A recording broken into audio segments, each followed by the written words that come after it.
నోటీసులో ఏమని రాస్తారు?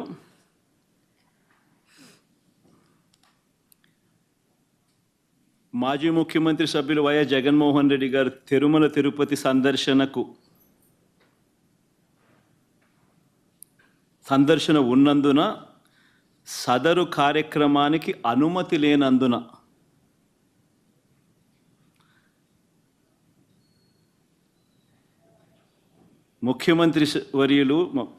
మాజీ ముఖ్యమంత్రి వర్యులు వైఎస్ జగన్మోహన్ రెడ్డి గారి తిరుమల తిరుపతి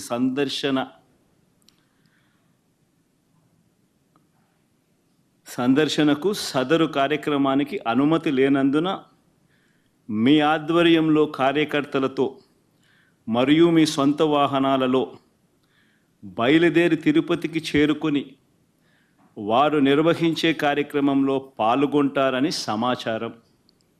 కావున అనుమతి లేని పై తెలిపిన కార్యక్రమమందు పాల్గొనడం చట్టరీత్యా వ్యతిరేకమని తెలియజేస్తూ ఇవ్వబడుతున్న నోటీసు.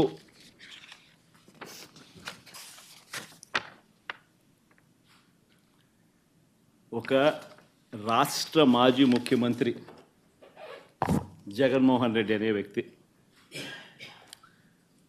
ఒక రాష్ట్ర మాజీ ముఖ్యమంత్రి అయిన జగన్మోహన్ రెడ్డికి తిరుమల తిరుపతి దేవస్థానంలో దేవుడిని దర్శించుకునేందుకు వెళ్తాను అనంటే, వెళుతున్న నేపథ్యంలో మీకు పర్మిషన్ లేదు,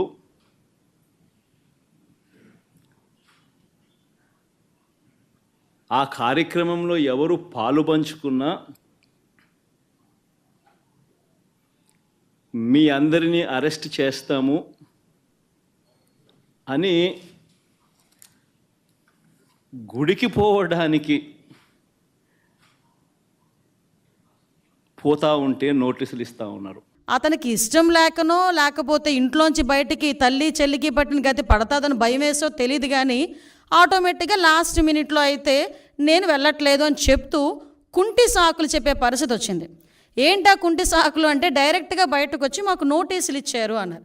అరే, పోలీస్ యాక్ట్ సెక్షన్ 30 అన్నది ఈరోజు చంద్రబాబు నాయుడు గారు తీసుకొచ్చింది కాదు. నీకులాగా జీవో నెంబర్ 1 ఇచ్చి సభలు అది ఆపుదామని చెప్పి లోకేష్ గారు పాదయాత్ర చేసినప్పుడు వచ్చిన జీవోలు కాదు ఇవి. పోలీస్ యాక్ట్ సెక్షన్ 30 అన్నది ఎప్పుడైనా శాంతి భద్రతలకు విఘాతాలు కలుగుతాయి అనుకునేటప్పుడు డిపార్ట్మెంట్ వాళ్ళు రెగ్యులర్గా ఇచ్చే నోటీస్ అది. ఆ నోటీస్లో చాలా క్లియర్గా వైఎస్ జగన్మోహన్ రెడ్డి గారు ఆంధ్రప్రదేశ్ మాజీ ముఖ్యమంత్రి 27/9/24, 28/9/24 తేదీల్లో తిరుపతి తిరుమల పర్యటించనున్నారని ప్రభుత్వ అధికారిక సమాచారం ద్వారా తెలిసినది. ఈ పర్యటనలో శ్రీ వైఎస్ జగన్మోహన్ రెడ్డి గారు తిరుమలలో శ్రీ వెంకటేశ్వర స్వామి వారిని దర్శించుకోనున్నారు. ఈ పర్యటనకు స్వాగతం పలికేందుకు తిరుపతి జిల్లా మరియు పరిసర జిల్లాల నుంచి సుమారు 10,000 మంది వైఎస్ఆర్సీపీ నాయకులు, కార్యకర్తలు తిరుపతికి రావాలని సోషల్ మీడియా ద్వారా విస్తృత ప్రచారం జరుగుతున్నది. అదేవిధంగా ఈ పర్యటన అడ్డుకుంటామని వివిధ రాజకీయ పార్టీలు, హిందూ ధార్మిక సంఘాలు, ప్రజా సంఘాలు కూడా సోషల్ మీడియా ద్వారా విస్తృత ప్రచారం జరుగుతున్నది. ఈ సందర్భంలో తిరుపతి జిల్లాలో ఉద్రిక్త పరిస్థితులు, శాంతి భద్రతలకు విఘాతం కలిగే అవకాశం ఉన్నది. ఈ పరిస్థితుల వల్ల రాబోయే తిరుమల బ్రహ్మోత్సవాలు మరియు ప్రపంచవ్యాప్తంగా తిరుపతి తిరుమలకు వచ్చే యాత్రికులపై ప్రభావం చూపే అవకాశం ఉన్నది. అదేవిధంగా గౌరవ తిరుపతి జిల్లా సూపరింటెండెంట్ ఆఫ్ పోలీస్ వారు తిరుపతి జిల్లాలో సెక్షన్ 30 పోలీస్ యాక్ట్ను అమలు చేసి ఉన్నారు. కావున తిరుపతి జిల్లాలో ఎటువంటి ర్యాలీలు, సభలు, సమావేశాలు, భారీ జనసమూహాలు ముందస్తు అనుమతి లేకుండా జరుపుటకు నిషేధించబడినది. ఇట్టి నిబంధనలు ఎవరైనా అతిక్రమించిన ఎడల వారిపై చట్టపరమైన చర్యలు తీసుకొనబడును. కావున అన్ని వర్గాల వారు తిరుపతి జిల్లాలో శాంతి భద్రత పరిరక్షణకై పోలీసు వారికి సహకరించాల్సిందిగా కోరడమైనది. ఇది నోటీస్. దీన్ని నిన్న కావాలని 10 సార్లు చూపించి ఇందులో అతనికేదో నోటీసులు ఇచ్చామని చెప్పి మాట్లాడి ప్రజలకి ఒక రాంగ్ పర్సెప్షన్ క్రియేట్ చేయడానికని చాలా విశ్వ ప్రయత్నాలు చేశాడు జగన్మోహన్ రెడ్డి. నేనేమంటానంటే, జగన్మోహన్ రెడ్డికి సూటిగా అడుగుతున్నా, జగన్మోహన్ రెడ్డికే కాదు వాళ్ళ తాలూకా నాయకులందరికీ కూడా, ఒక్క బైండ్ ఓవర్ అయినా మేము చేసామా? ఒక్క నాయకుడినైనా హౌస్ అరెస్ట్ చేసామా? ఒక్క నాయకుడినైనా ప్రివెంటివ్ అరెస్ట్ చేసామా? ఒక్క నాయకుడి ఇంటి దగ్గర పోలీస్ పహారా ఏమైనా ఉందా? కనీసం ఎక్కడైనా మీకు ఆయన ఎయిర్పోర్ట్లో నుంచి దిగిన తర్వాత మళ్ళీ అక్కడికి వెళ్ళినంత వరకు కూడా అతనికి భద్రత నిమిత్తం ఉండే పోలీసులు తప్పించి పోలీసులు భారీగా మోహరించిన పరిస్థితులు ఏమైనా ఉన్నాయా? అంటే చాలా క్లారిటీగా క్లియర్గా ఎందుకు మేము ఆ నోటీసులు కూడా ఇవ్వాల్సి వచ్చింది అంటే, కేవలం అక్కడ బ్రహ్మోత్సవాలు జరుగుతున్నాయి, ఈ కల్తీ నెయ్యి మీద సిట్ కూడా ఏర్పాటు చేయడం అయింది. ఒక పక్క నుంచి జగన్మోహన్ రెడ్డి మీద ఉన్న కోపంతో కొంతమంది ధార్మిక సంఘాలు కూడా కొన్ని సోషల్ మీడియాలో మొత్తం కొంతమంది మెసేజ్లు ఫార్వర్డ్ చేసుకున్నారు. At the same time YSRCP నాయకులు కూడా భారీగా జన సమీకరణ చేయడానికి వాళ్ళు సోషల్ మీడియాలో మెసేజ్లు ఫార్వర్డ్ చేసుకున్నారు.